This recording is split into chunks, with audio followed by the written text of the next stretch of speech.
everyone, welcome to Working on It. I'm Dr. A and I'm a clinical psychologist aiming to make your life just a bit more manageable. Remember that the tools and the tidbits that you learn on this channel are purely educational. They can't replace therapy, but with practice, they can actually help you along in your everyday life. I hope that after watching this video, your day will be different just from knowing something brand new today that you didn't know yesterday. Let's get started. Today, we will be working on a calming exercise for kids. A lot of our videos have been focused on adults and adolescents, but this one specifically is for kids. We learned in an earlier video, and you can go check that out, I'll link it, how to use our breathing to calm down. We're going to do a very similar thing for kids, as well as teaching the kids how to recognize when they're upset, recognize when they're in distress, so that they can then go and use this breathing tool that I will be teaching them today.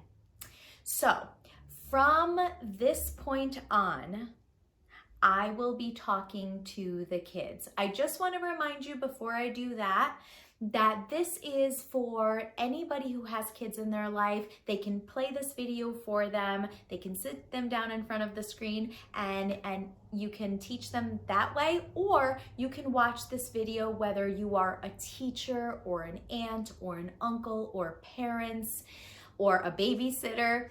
What have you, you can watch this video and then teach them the tools that I will be discussing in this video today. So they can either sit and watch it themselves, or you can sort of pick up some of the language that I'm using and teach them.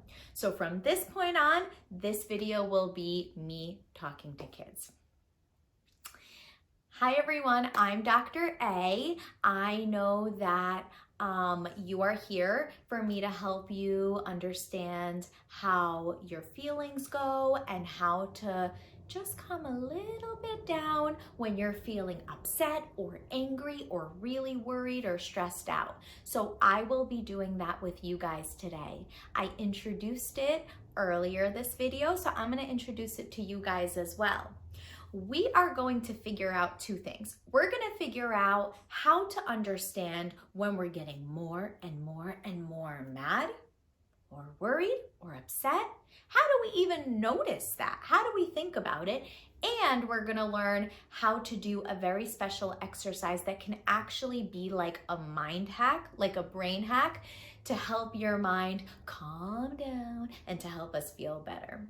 So the first thing, how do we notice? Well, the way we're gonna think about our bodies is like a volcano. What do I mean by that? That volcanoes don't just poof, explode. They give us warning signs. The volcano bubbles and says, okay, I'm gonna explode. And then the bubbles get bigger. It's like, okay, really, I'm gonna explode. And there's smoke and bigger until poof, it explodes. That's how we are.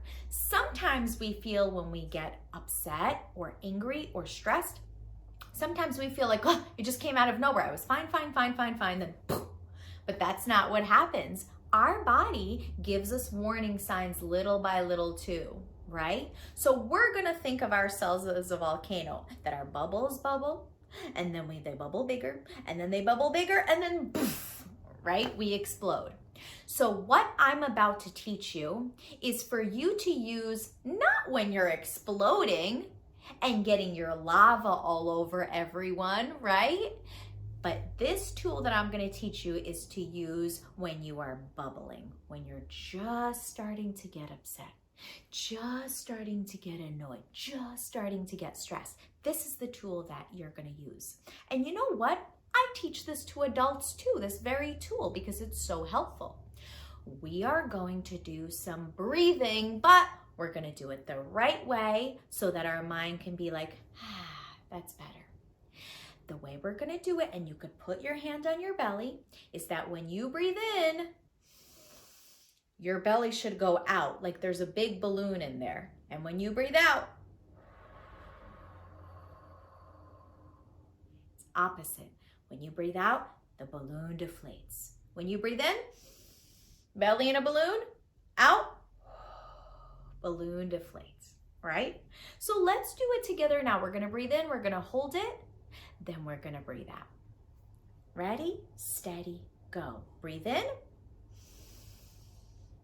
Balloon inflating, hold it. And out. Balloon deflating. Again, in, balloon inflating. Hold it. Out, balloon deflating.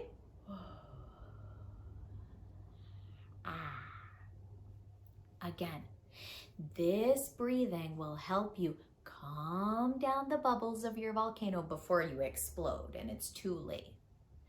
So you're gonna use this breathing tool, and the way that you can remember how to do it is not just the balloon in the belly, but you're gonna think about when you breathe in, like you're smelling a flower, and when you breathe out, like you're blowing out a candle. In like a flower, just with your nose, out like a candle, just with your mouth. Very good. I want you to practice, practice, practice, practice. The more you practice, the more you'll see that it's actually really helpful, right? And you actually have something to do when you're getting upset. You don't just have to sit there and explode, because not only do other people not like it when you explode, but it doesn't feel good for you. So now you can say, aha, I'm gonna do that thing that Dr. A taught me. I'm watching before my volcano explodes. I'm watching my bubbles bubble. And if they're bubbling big, boom, I have a breathing tool that I can use. Okay, you did a really, really, really great job. I post new videos every Tuesday and Thursday, and in my next video, I will be back to teaching people of all different ages. This one's gonna be for kids and for adolescents and for adults, how to not do something that you need 1,000,000 hours of practice for, but actually do something that will help right in the moment. It will help distract you. It will help snap you back into the present moment. I call it like a fire extinguisher. These two things that I'm gonna teach you will replace the emotionally intense place that you're at, and it will replace it with something that's physically intense, and it will help you to calm down right then and there. I will be teaching you that next time. Please do yourself a favor, practice, practice, practice. If your kids and you're watching, you have to practice. If you're the grown-ups in the kids' life, please make sure that they're practicing the breathing tool that we talked about, particularly when they're starting to get upset or starting to get anxious. You got this. See you next time.